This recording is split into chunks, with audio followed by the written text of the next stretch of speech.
सुनो भाई, अगर तुम आज के टाइम में स्मार्ट नहीं हो तो ये दुनिया तुम्हें यूज़ करके छोड़ देगी। तो इसलिए तुम्हें स्मार्ट बनना पड़ेगा ताकि ये दुनिया तुम्हें यूज़ ना कर पाए, बल्कि तुम इन्हें यूज़ कर पाओ। तो आज की वीडियो में तुम्हें बताऊंगा कि तुम स्मार्ट कैसे बन सकते हो। Think ahead. तुम्हें कुछ भी काम करने से पहले एक बार सोचना है कि इसके बाद क्या होगा। अगर मैं ये काम करूँगा तो इसके बाद क्या होगा। मान लो तुम अभी इंस्टाग्राम खोलने वाले हो और तुम रील चलाने वाले हो, तो तुम्हें सोचना है अगर मैं ये रील चलाऊंगा तो इसके बाद क्या होगा। तुम रील चलाते ही जाओगे और तुम्हारा काफ़ी सारा टाइम वेस्ट हो जाएगा, और जो तुम काम करने वाले थे उसमें भी डिले हो जाएगा, और तुम्हें बाद में काफ़ी रिग्रेट होगा और तुम्हारा टाइम काफ़ी ज़्यादा वेस्ट होगा। तो इसलिए तुम्हें अपने आप से पूछना है कि इसके बाद क्या होगा। इसका मतलब ये भी नहीं कि तुम ओवरथिंक करने लग जाओ कि ये मैं काम करूँ या ना करूँ। मतलब तुम कोई रिस्की काम कर रहे हो जो तुम्हारे फ्यूचर के लिए ज़रूरी है, तो तुम्हें उसके लिए ज़्यादा सोचना नहीं है, तुम्हें वो काम कर देना है।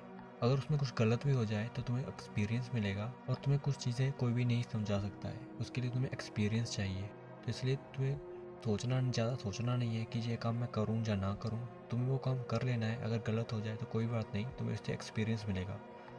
का पॉइंट है स्टडी। आपको स्टडी हार्ड नहीं स्मार्ट करनी है। मतलब आपको रट्टा वगैरह नहीं मारना है, आपको उस चीज़ को कॉन्सेप्ट को समझना है और फिर अपनी लैंग्वेज में लिखना है।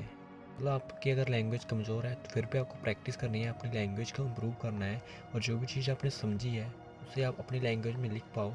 आपको उस चीज़ की प्रैक्टिस करनी है। इससे आगे आपको स्टडी में काफ़ी हेल्प मिलेगी। जो भी चीज़ आप एक बार पढ़ लोगे उसे आप लिख पाओगे। आपको रट्टा मारने की ज़रूरत नहीं है, आपने एक बार समझी और आपने लिख दी। इससे आपका काफ़ी सारा टाइम बचेगा। जो भी स्मार्ट लोग होते हैं वो ऐसे ही करते हैं, वो कंसेप्ट को समझते हैं और फिर अपनी लैंग्वेज में उसे लिख सकते हैं। तो इसलिए आपको भी ऐसा ही करना है। आपको रट्टा नहीं मारना है, आपको उसे समझना है और लिखना है। आपको इस चीज़ की प्रैक्टिस करनी पड़ेगी, तो आपको इस चीज़ की प्रैक्टिस करनी है तो आप इजीली। और अगली चीज़ है ऑब्जर्व एवरीथिंग। मतलब आप कहीं भी जाओ और लोगों के एक्सप्रेशन और उनके टोन को ऑब्जर्व करो। तो कोई भी आपको बेवकूफ़ नहीं बना पाएगा। मतलब आपने किसी दोस्त को कहा कि हम कल वहाँ चलेंगे, और उसने कहा कि हाँ भाई हम कल वहाँ चलेंगे बहुत ही सीरियसली, तो मतलब वो वहाँ पे चलेगा।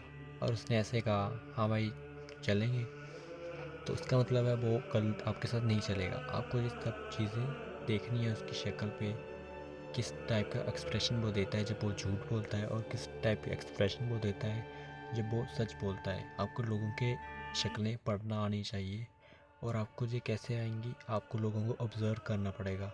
आपको अपने ख्यालों में नहीं खोए रहना है। जब भी आप कहीं पे ऐसे खड़े हो, आपके पास कुछ करने के लिए नहीं है, आपके आगे पीछे लोग बातचीत कर रहे हैं और आप अपने ख्यालों में खोए हो, तो आपको ये नहीं करना है। आपको उनकी शक्ल पे देखना है, वो किस टाइप से बोल रहे हैं, किस टाइप का बिहेवियर है उनका, और टोन किस टाइप की है।